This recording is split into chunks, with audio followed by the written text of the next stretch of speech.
નમસ્કાર, આત્મવંદન, जय श्री कृष्ण। तो हम मनुष्य योनि में जन्म लेवानुं कारण शुं छे आपण? तो भगवत गीतानी अंदर भगवाने गीता अध्याय 13 श्लोक नंबर 21 में भगवान बोल्या अने अर्जुन ने बात कही कि अर्जुन, ऊंच नीच योनि में जन्म लेवानुं कारण शुं छे?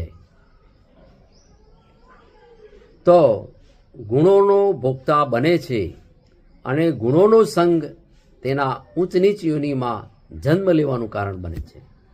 एवुं भगवान बोल्या कि प्रकृति में स्थित पुरुष ज प्रकृतिजन्य गुणों ने भोगता बने छे। तो भगवाने केटली सुंदर बात करी छे। तो भगवान एम कहे छे कि पुरुषनु प्रकृतिजन्य गुणोनु भोगता बने छे। हूँ अने मारू आ कर्तापणुं छे।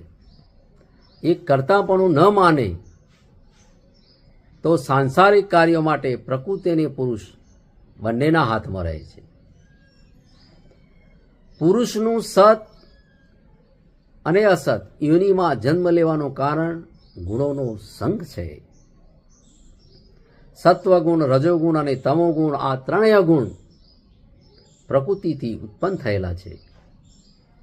ज्यारे प्रकृतिस्थ पुरुष ज्यारे आ गुणोनी साथे पोतानो संबंध मानी ले छे त्यारे ए तेनो उच्च नीच योनि में जन्म लेवानुं कारण बने छे।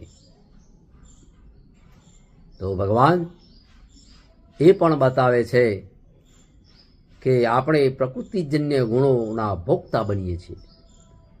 आ गुणोनो संग, आसक्ति अने प्रतिज पुरुषने ऊंच नीच योनि में जन्म लेवानुं कारण बने छे।